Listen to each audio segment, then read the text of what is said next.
Sophia from Magic Light Artista. This is my Calligraphy for Beginners alphabet series. I'll be doing a lesson for every letter of the alphabet. We will be doing 10 different styles in uppercase and lowercase.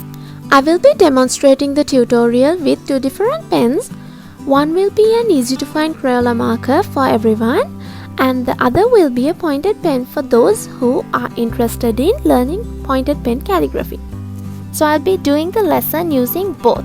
So don't forget to subscribe if you're new to my channel, and if you would like to receive a notification when I upload a new video, please click on the bell icon below.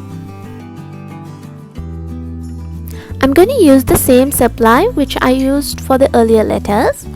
We're going to use a thick smooth paper, and I have mentioned the reason to use a specific paper many times in my earlier tutorials. If you're new to calligraphy and if this is the first time you're visiting my channel, I have many videos on the basics of calligraphy for very beginners, like basic strokes of calligraphy, how to form letters from basic strokes, on the link above. So don't forget to watch them and learn, and the rest of it will be much easier for you to follow. I have tested many nibs and found that the Nikko G nib is the most beginner friendly nib with very good ink control, so I advise you to use that as well. Then I use a Crayola supertips marker as it allows me to write smaller letters than with the normal thick Crayola marker. But if you don't have a supertips, you can use the normal Crayola marker. We're just looking for the chisel tips, so it's not a problem with either. So today we'll be doing lowercase h. Let's look at the first style. As usual, the first style would be the basic lowercase letters. I draw the upstroke and then the ascending loop, and then a compound curve. If you're wondering what is an ascending loop and what is a compound curve, everything is mentioned in my basic strokes video, so you can watch it here and learn all the terms. And for the second style, in my ascender, I don't go for a loop, I draw a straight ascender and then the compound curve. For the third style, I'm going to extend the ascender loop a little bit further and then do the loop and then the compound curve.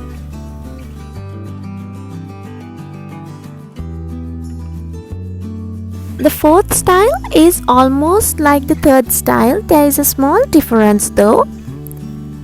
Instead of turning the extender up like in the third style, I turn the extender down in the fourth style. So I can show you here. In the third style, here I have turned it down, but in the third style I have turned it up.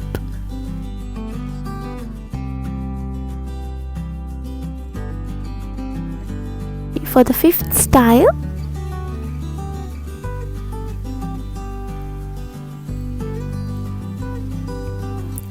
I'm gonna do a bigger loop and do the compound curve. So the ascender has a bigger loop than the first style. You can make the loop even bigger if you like.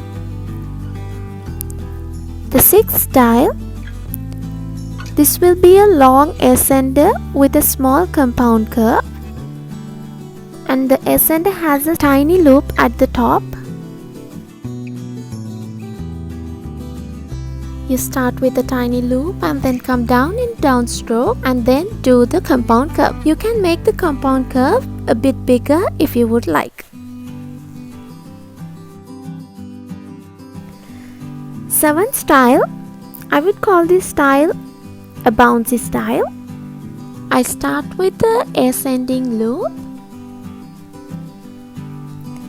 and then when I come to my compound curve, I do my first turn and then drag it down and come up. So it has a more bouncy compound curve. Now for my 8th style, I'm gonna do something which looks like done with a single stroke. But we all know we're supposed to lift the pen in between strokes. So here I do the ascending loop and then do another loop at the bottom before going to the compound curve. Here we are on our ninth style, the curled version. So I do the curl at the top of the ascender and then I do the normal compound curve. So the ascender has a curl at the top instead of a loop. Then for our 10th style or the final style of lowercase h, we will be doing a flourish. So I draw the normal edge first because the flourish we usually do it at the last. So I do the edge and then the ascending loop I'm gonna extend and do a flourish.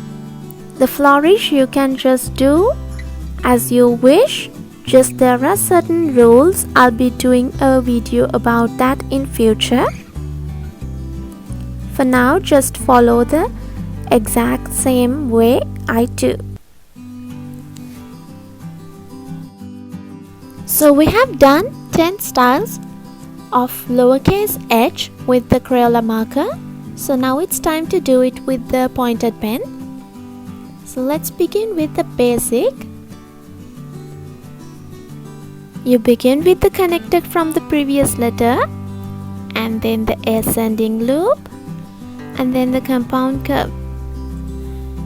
Again, I would like to remind you, upstrokes goes in a thin line and then the downstrokes comes in a thicker line.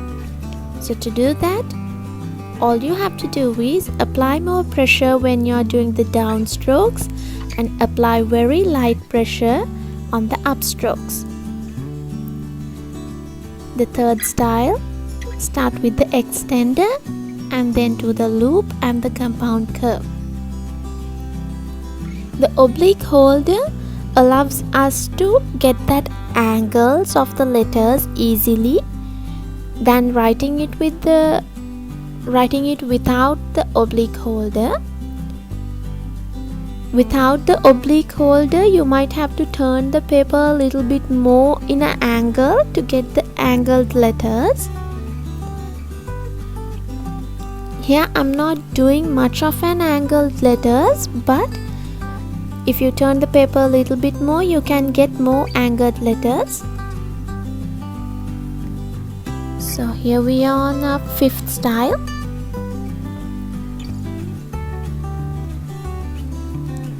And the 6th style, this is much easier with the pointed pen. The loop I can do in a tiny detailed way. And then the compound curve.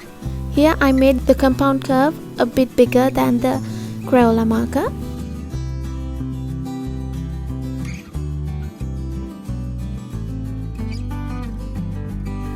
Then the bouncy edge. There we go. And this. Even this is much easier with the pointed pen.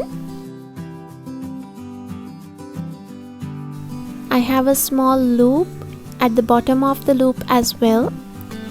Then the swirl. We have a tiny swirl or a tiny curly swirl at the top of the ascending loop. And then the compound curve. Now to the flourish.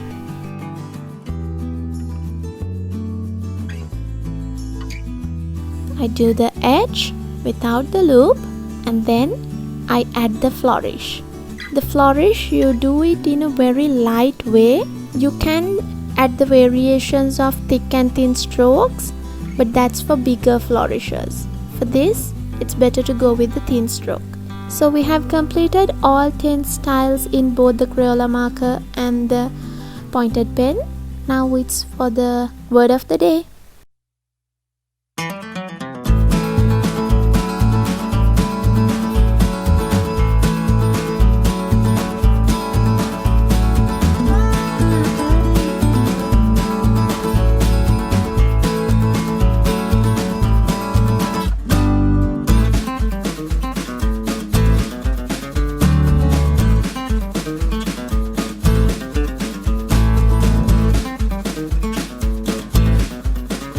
All 10 styles are done with the Crayola marker and the pointed pen. The word of the day, hope. So the today's word of the day, I did it in a different style than usual. I did it in a spaced out style. I have more space between letters. And don't you think it gives more meaning to the word? Also, you can find a free practice sheet in the description below, so you can keep practicing your 10 styles. So if you like this video and would like to see more videos like this, please don't forget to subscribe and turn on your bell notifications. Bye bye.